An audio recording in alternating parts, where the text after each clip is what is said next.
하나님 아버지 은혜를 감사합니다. 한 주간 우리에게 허락하여 주셨사오니 하나님의 말씀과 기도와 예배 속에 출발하고 또 성령님을 의지하여서 살게 하시고 하나님의 나라 의가 이 땅에 십자가의 사랑이 십자가 안에 이루어진 공의가 성취되게 도와 주시옵소서. 믿음으로 살며 성령의 인도함에 따라 성령으로 행함으로 살게 도와 주시옵소서. 예수님의 이름으로 기도드리옵나이다. 아멘. 하나님의 말씀은 여호수아서 18장 말씀입니다. 이스라엘 자손의 온 회중이 실로에 모여서 거기에 회막을 세웠으며 그 땅은 그들 앞에서 돌아와 정복되었더라. 그러나 이스라엘 자손 중에 그 기업의 분배를 받지 못한 자가 아직도 7지파라. 여호수아가 이스라엘 자손에게 이르되 너희가 너희 조상의 하나님 여호와께서 너희에게 주신 땅을 점령하러 가기를 어느 때까지 지체하겠느냐. 아멘. 하나님께서는 우리 믿음의 사람들에게 우리에게 맡긴 사명을 왜 주저하느냐, 왜 이루지 않느냐, 왜 세월을 낭비하느냐. 너에게 있는 시간이 무한한 것 아니고 너희 영혼이 그리고 너희 후손에게 하나님이 주신 기업을 유업으로 만들어줘야 되지 않느냐라고 말씀합니다. 여호수아서 14장 가운데서는 갈렙이 저 산지를 내게 주옵소서, 험준한 산이 또 험준한 산령이 수많은 험악한 적군들이 있지만 하나님께서 약속을 한 땅, 하나님께서 정탐하라고 한 그 땅, 하나님께서 나의 발로 밟으라고 한 그 땅을 내게 주십시오. 85세 노령이지만 그러나 하나님께서 은혜를 주셔서 건강도 있습니다 라고 하면서 험한 지역을 전쟁에서 승리할 수 있도록 그 땅을 내게 주소서. 근데 욕심이 아니라 하나님의 언약입니다. 내 평생에 그것을 이루기 위해서 힘을 썼습니다. 한 번도 잊지 않았습니다 라고 하는 고백으로 헤브론 땅을 정복해 나가는, 그리고 요청하는 것을 볼 수 있습니다. 그리고 나서 유다 지파와 함께, 그리고 유다 지파의 선봉이 되어가지고 그 일들을 갈렙은 이루어 냈습니다. 그러나 다른 지파, 아직도 7지파가 분배받지 못하였습니다.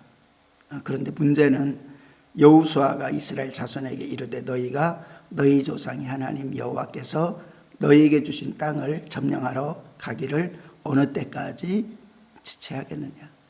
결국 무슨 문제인 것입니까? 먼저 그 나라와 그 의를 우선하지 않았다는 것입니다. 이스라엘 백성들이 70년간의 포로 생활 속에서 돌아올 때도 마찬가지였습니다.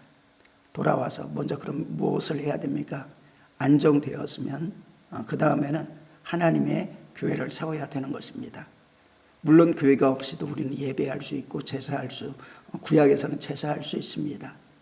그런데 안정되고 자기의 집을 짓기 전에, 자기의 집이 안정되기 전에 먼저 하나님의 일들을 해야 했습니다. 학개서가 그러한 모습을 보여줍니다. 너희가 하나님의 일에는 빠르지 못하구나. 너희 일에 집중하는구나. 하나님의 성전과 성벽은 편벽하고 넘어지고 부서지고 공사할 것들이 많은데 너희는 너희 집을 우선하고 너희 집 짓기, 그리고 집에 화로운 것들을 갖추기에 급급하구나 라고 말씀하는 것입니다. 외형의 건물이 왜 이렇게 중요합니까? 중요할 때는 중요한 것입니다. 중요치 아니할 때는 내면의 것이 더 중요하다. 그런데 내면은 중요하다고 하면서 외형을 함부로 해버리면 그것도 내면도 거짓이고 가증한 것이고 오히려 더 악한 것임을 우리는 알아야 됩니다. 그래서 하나님께서 책망하십니다. 마찬가지로 복음 증거의 사역 속에서도 바울이 복음 증거를 합니다. 이때 디모데가 생명을 걸고 수종듭니다. 모세가 진군하고 모세가 가나안 땅으로 나갈 때 여호수아와 갈렙이 믿음으로서 뒷받쳤던 것과 마찬가지입니다. 성실하게 신실하게 충성하되 죽기까지 충성하는 그런 모습을 보인 것입니다. 뒤로 물러서지 아니한 것입니다. 그것이 여호수아를 보시는 하나님께 그런 인정을 받은 것이고 갈렙도 마찬가지였습니다. 여호수아와 갈렙의 특징이 있다면 하나님께서 가나안 땅으로 가라, 정복하리라, 진군해라, 차지해라, 그것을 평생에 잃어버리지 않았다는 것입니다. 갈렙은 그것을 요청했지만 다른 많은 사람들은, 다른 대부분의 지파들은 또 잊어버리고 미지근하게 사명을 잊어버리고 지금 편합니다. 하나님이 주신 가나안 땅입니다. 그냥 적당히 살겠습니다 라고 하는 것이고, 7지파는 아예 전쟁도 하지 않은 상태에 있는 것입니다. 물론 전쟁은 했죠. 다른 족속과 함께 다른 지역을 공격하고 할 때 참여했을 것입니다. 근데 각각 자기가 맡은 지역을 중심으로 이제 공격해야 되고 정복해야 되는데 그것을 지체하였다. 그래서 왜 이렇게 지체하느냐? 바울과 함께 또 복음을 사역을 한 많은 사람들이 디모데 외에는 자기 일에 다 빨랐다 이렇게 말씀을 합니다. 그리고 수많은 사람들이 함께 출발했다가 다시금 육신의 걱정과 육신의 소욕으로 인하여서 되돌아갔다라고도 말합니다. 오늘날 우리의 삶 가운데서도 우리가 모든 것들을 다 내어놓고 주님의 일만, 물론 원칙적으로 하나님이 요구하는 그때에는 주님의 일이 가장 최우선입니다. 근데 하나님께서 우리에게 누리라고 하셨고 우리의 생활을 영위하라고도 하셨습니다. 그런데 그것만을 위하고 그것이 가장 큰 목적이 되어진 인생은 실패한 인생입니다. 하나님께 쓸 수 없는 인생인 것입니다. 우리가 하나님을 알고 하나님의 사랑을 알았다면 우리는 먼저 그 나라와 그 의를 위하라. 내 심령 속에, 우리 가정 속에, 교회 공동체 속에, 내가 살고 있는 이 땅 속에, 그리고 우리의 고국 속에 세계적으로 하나님의 역사가 먼저 일어나기를 원합니다. 제가 그 일에 앞장서겠습니다 라는 것들이 필요합니다.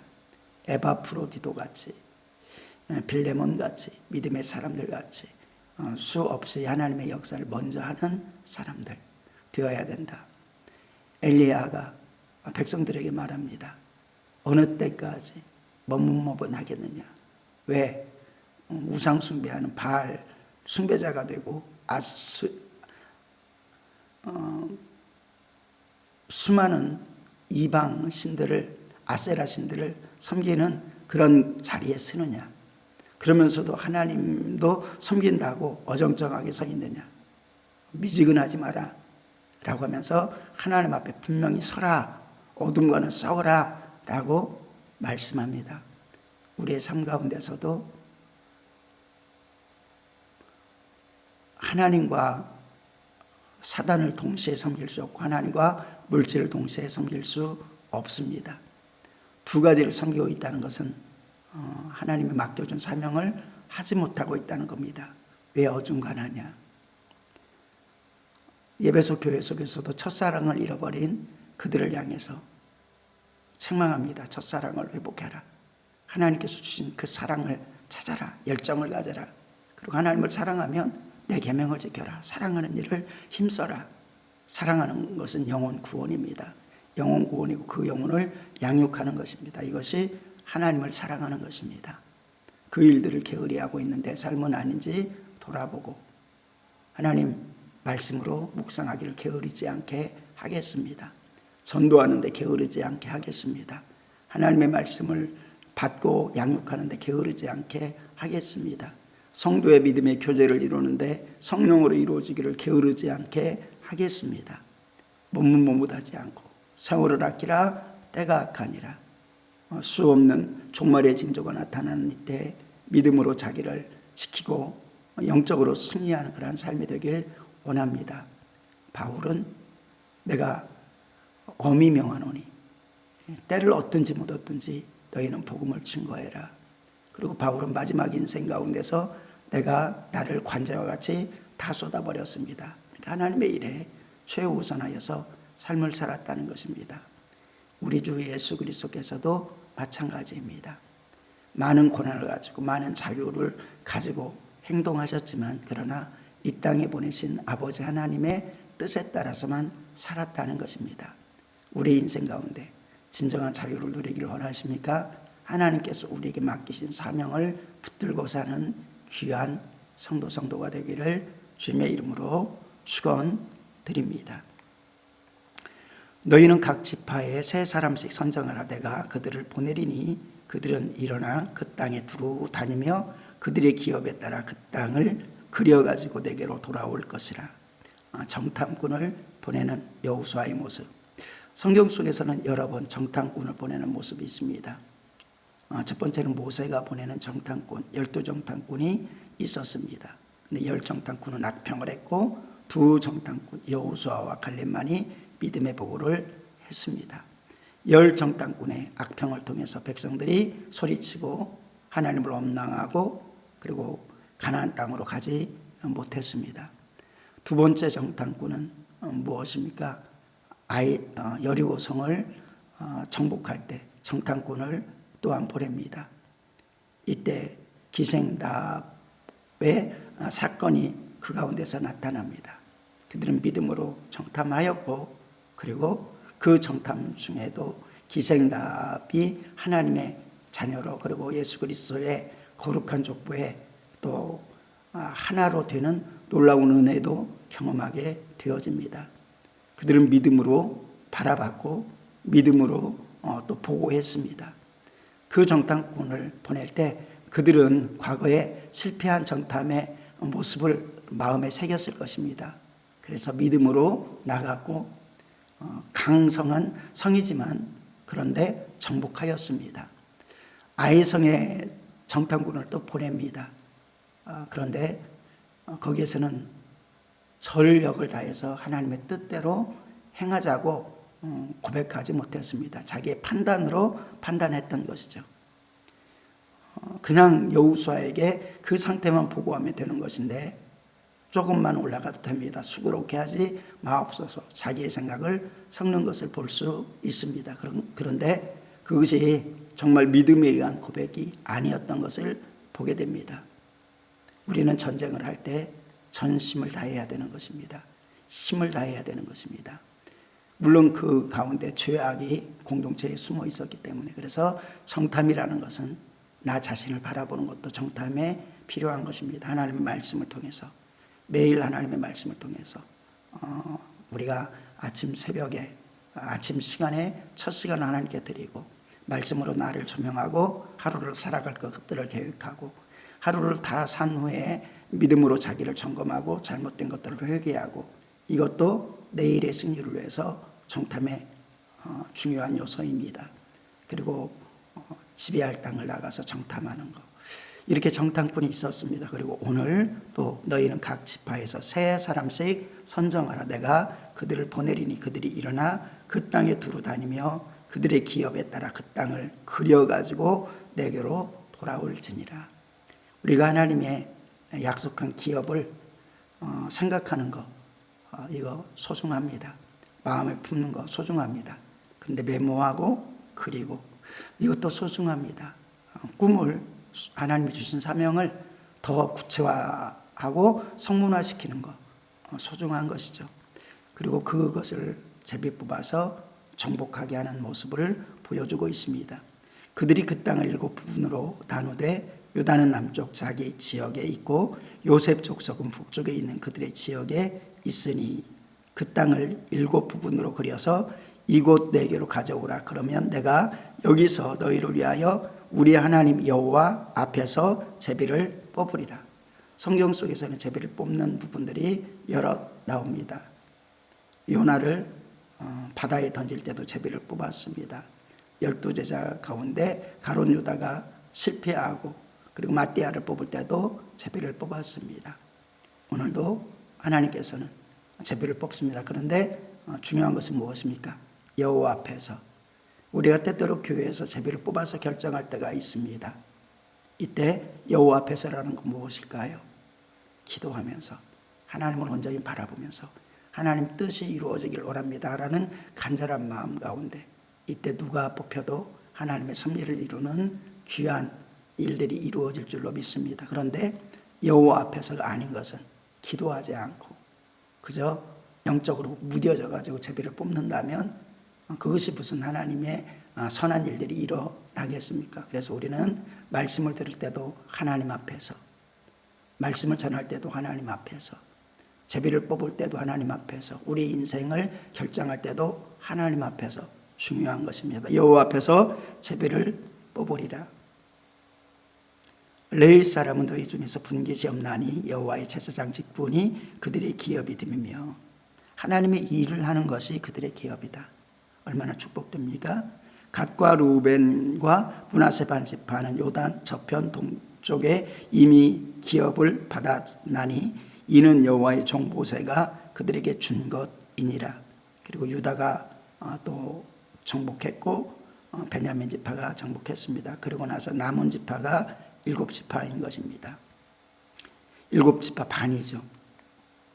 그 사람들이 일어나 떠나니 여호수아가 그 땅을 그리러 가는 사람들에게 명령하여 이르되 가서 그 땅을 두루 다니며 그것을 그려가지고 내게로 돌아오라. 내가 여기 실로의 여호와 앞에서, 다시금 여호와 앞에서 너희를 위하여 제비를 뽑으리라 하니 그 사람들이 가서 그 땅으로 두루 다니며 성읍들을 따라서 7 부분으로 책에 그려서 실로 진영에 돌아와 여호수아에게 나오니 여호수아가 그들을 위하여 실로의 여호와 앞에서 제비를 뽑고, 실로의 여호와 앞에서 제비를 뽑고 그가 거기서 이스라엘 자손의 분파대로 그 땅을 분배하였더라. 아멘. 그리고 나서 이제 베냐민 지파에 대해서 쭉 설명하는 모습을 보게 됩니다. 쭉 한번 읽고 마치려고 합니다. 28절까지.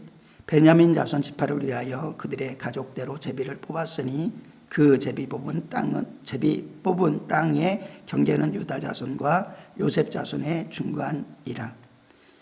그들의 북방 경계는 요단에서부터 여리고 북쪽으로 올라가서 서쪽 산지를 넘어서 또 올라가서 벳아웬 황무지에 이르며 또 그 경계가 거기로부터 루스로 나아가서 루스 남쪽에 이르나니 루스는 곧 베델이며 또 그 경계가 아달로 내려가서 아래 베토론 남쪽산 곁으로 지나고 베도론 앞 남쪽 산에서부터 서쪽으로 돌아가 남쪽으로 향하여 유다 자손의 성읍 길앗 바랏 곧 기럇 여아림에 이르러 끝이 되나니 이는 서쪽 경계며 남쪽 경계는 기럇 여아림 끝에서부터 서쪽으로 나아가 넵도와 물 근원에 이르고 르바임 골짜기 북쪽 흰놈의 아들 골짜기 앞에 있는 산 끝으로 내려가고 또 흰놈의 골짜기로 내려가서 여부스 남쪽에 이르러 엔로겔로 내려가고 또 북쪽으로 접어들어 엔세메스로 나가서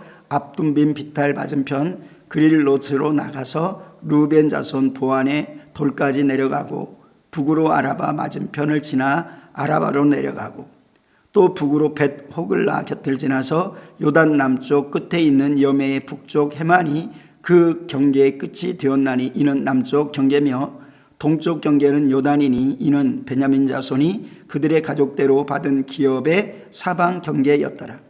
베냐민 자손의 지파가 그들의 가족대로 받은 성읍들은 여리고와 벳 호글라와 아메크시스와 벳 아라바와 스마라임과 베델과 아임과 바라와 오브라와 그발 암모니와 오브니와 게바니니 12성읍과 또 그 마을이며 기브온과 라마와 부에롯과 미스베와 그미라와 모사와 레겜과 이르부엘과 다랄라와 셀라와 엘렙과 여부스 곧 예루살렘과 기브앗과 길앗이니 14성읍이요 또 그 마을들이라. 이는 베냐민 자손이 그들의 가족대로 받은 기업이었더라. 그러니까 아까 말을 제가 좀 잘못했는데